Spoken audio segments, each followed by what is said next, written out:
Toby, A Bird in My Hat. Published 1992.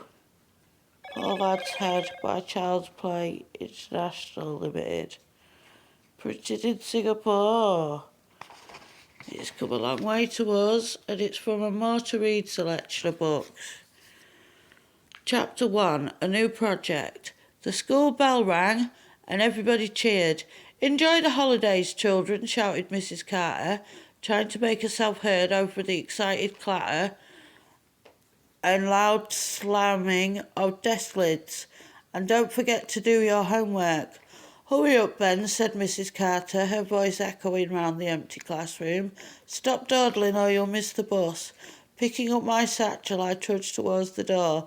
"Whatever's the matter?" asked Mrs. Carter. "Aren't you looking forward to having a whole week off school?" "No," I replied gloomily, "not much." "But it's spring," Mrs. Carter exclaimed. "The loveliest time of the year. Everyone enjoys the spring holidays." That was the problem. I never enjoyed the spring holiday. Spring means two things in our house, and both of them mean trouble. My first problem is spring cleaning. Look at his mum going mental in a whirlwind of dusters and mops and brushes.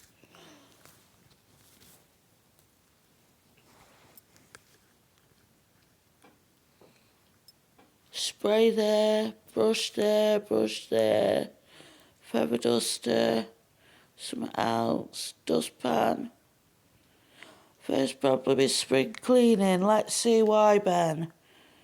My mother is the fussiest mother in the world. She is the kind of mother who spring cleans every single week, not just in spring, but summer, autumn and winter too. Oh!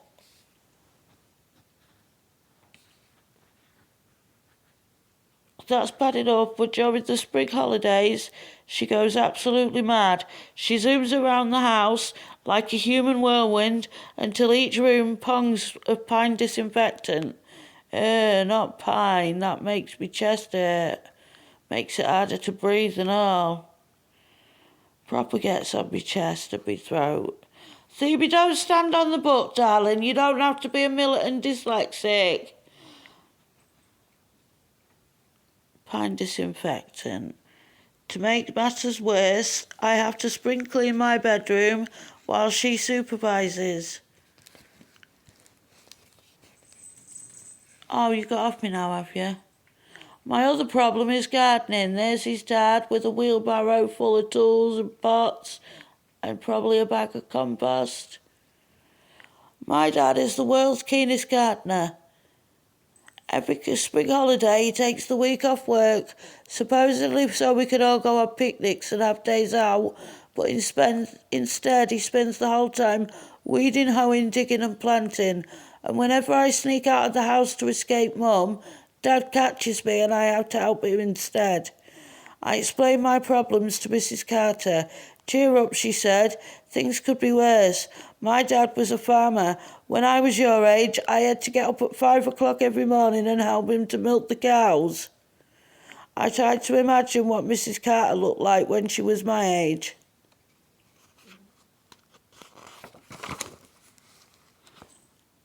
I'm always imagining things. Sometimes I imagine people as animals. Mum looks just like a fussy little chicken. Ha! Dad reminds me of a short, stumpy beaver with sticking out teeth. "Stop daydreaming," said Mrs. Carter.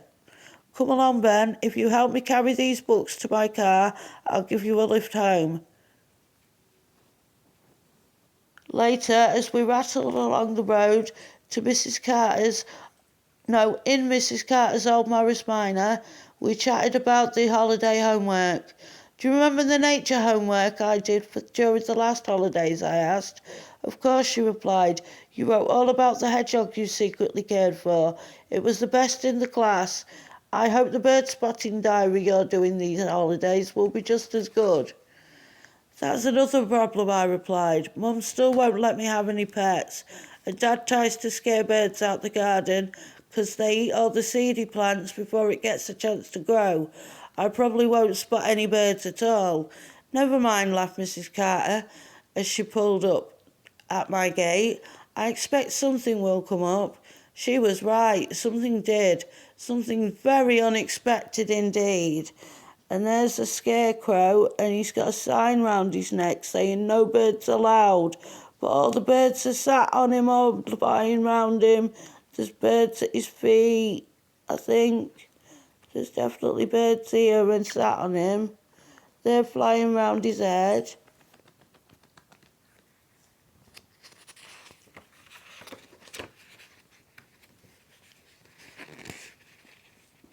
Bird spotting diary. Friday, May the 3rd, 5:30 p.m. I sat outside until tea was ready, on the lookout for any birds in or around the garden. There were a few sparrows having a dust bath with the vegetable plot, and a robin hopping about under the hedge. A seagull flies over, and I could hear the sound of rooks cawing from the big trees in the Coppin field.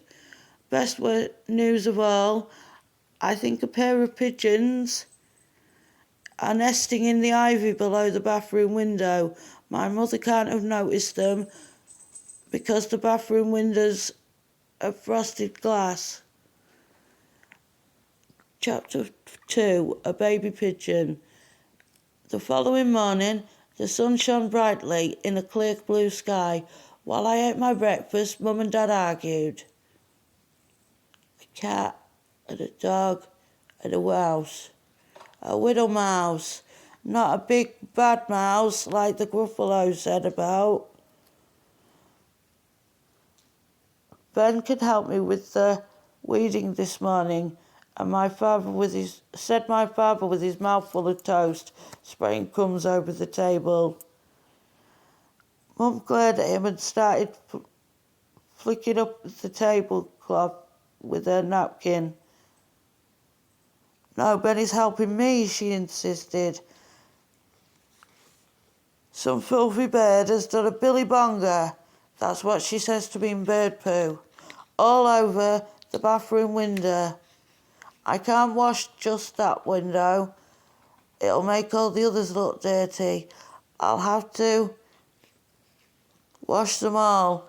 Ben can fetch the buckets of water and steady the ladder. We did the front of the house, then the back. No, we did the front of the house first, then the back. I was so hot by the time we got round to the dreaded bathroom window that I completely forgot about the pigeons nesting there. Dad leaned the ladder against the bathroom windowsill. Then, as Mother climbed up carrying the bucket and brush, he took off his hat and mopped his forehead with his hanky. I wish I could have an ice-cold shower, he groaned. You wait. Suddenly, just as Mother reached the top, 2 grey pigeons shot out the ivy and zoomed past her head. She gave a scream that a peacock would have been proud of and promptly dropped her bucket. Where's my water gone? Oh, I'm knocking toots everywhere. Some of them need taking out, that, you know.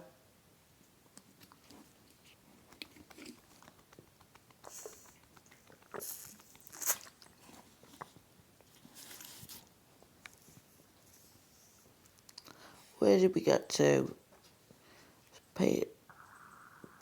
She gave a scream that a peacock would be proud of, and promptly dropped her bucket and brush as she clutched at the ladder to stop herself from falling off. The brush... Albini! Stop being a militant dyslexic to books! This is a children's book for children's story time, like my auntie and her granddaughter.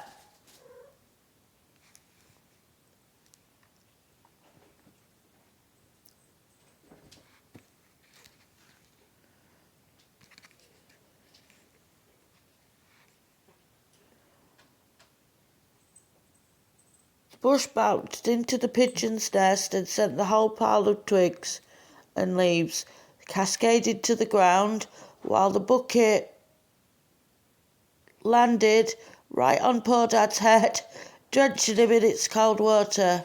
Ice cold water. It looks like your wish has come true, laughed Mother as she descended. Stand on the grass, dear. You're dripping all over my nice clean path. There, look at what's going on. I took hold of poor old Dad's hat while he removed the bucket and rubbed his bruised head. Then, as I was about to hand it back, I had the surprise of my life. Look, there's a pigeon in his hat, a baby one. There, in the bottom of the hat, was the smallest and probably the ugliest little creature I have ever seen. It was about 3 centimetres long, fleshy pink, with a few spigs of bright yellow down, and had a beak that was much too big for its tiny head. It must be a baby pigeon, I gasped. Well, it looks hideous, said my mother. Stick the revolting creature back in its nest at once. But it hasn't got a nest any longer, I replied, pointing at the twigs and leaves scattered over the path. The poor thing must have fallen into the hat when you broke the nest and knocked it out. I did no such thing, Mother snapped, looking just a little guilty.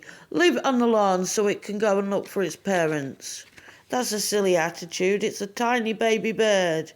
My mother's complete ignorance when it comes to the subject of wildlife never ceases to astonish me.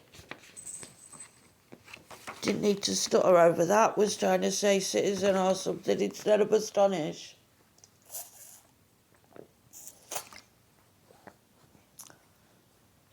I don't think we stutter for astonish. 12 minutes already. Oh, we might make it 15. Let me carry on with the story. But it's far too young to be able to fly and can't possibly be able to feed itself, I said, trying to be patient. Apart from that, its parents are probably halfway to the next county by now. Then, taking advantage of the fact that Mum was beginning to look guilty, I announced, I'll have to try and feed it until it's big enough to look after itself. Mum was forced to give in. Well, as long as you don't bring it into the house, she said, looking even guiltier.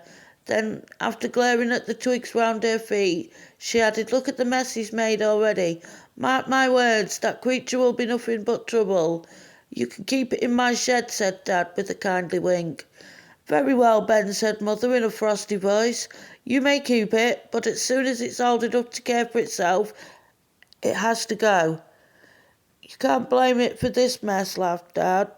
Anyway, I don't see how a little bird like that can cause any trouble.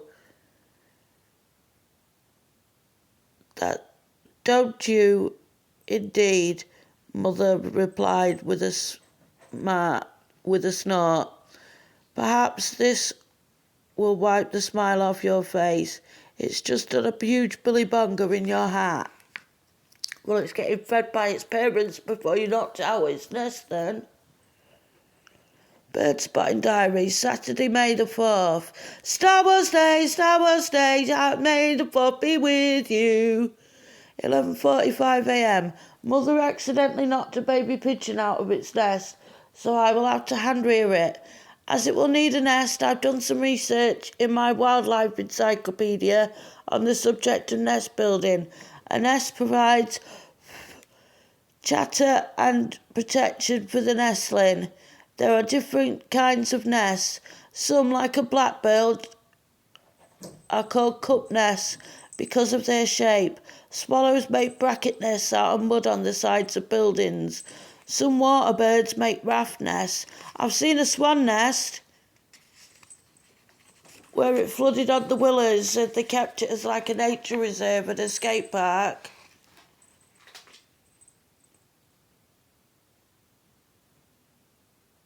A nest provides shelter and protection for the nestling.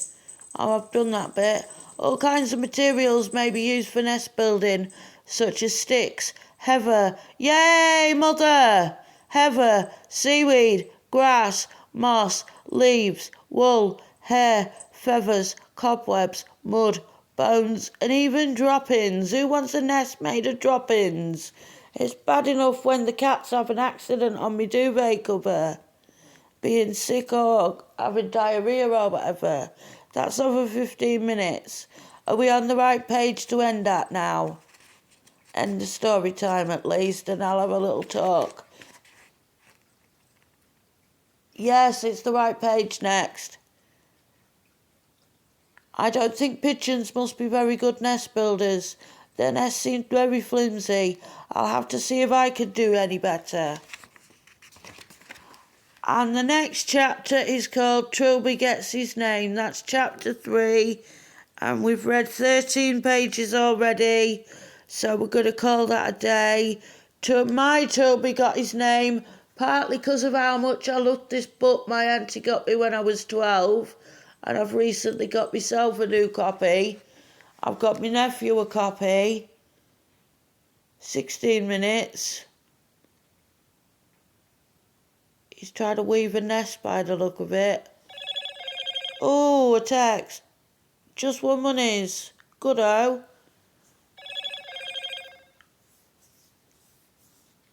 He needed a hat for a name because I was keeping it with you being my Ginger Prince.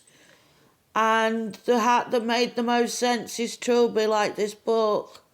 Look at him in his Trilby hat. And I've had a photo of Trilby the cat in a Trilby hat. I should have put it on the mat. I ought to get a mat of Trilby made, a personalised one. He's got his own placemat. Oh, my water's leaking.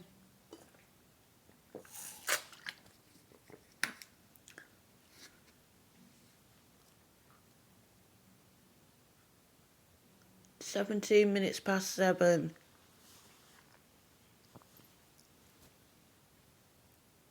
Trilby!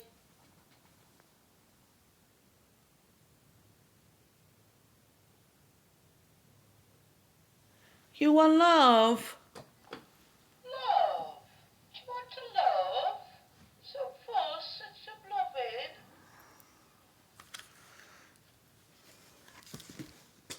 Oh, I've knocked the water over again. Put that lid on. Would you like to try the treat button?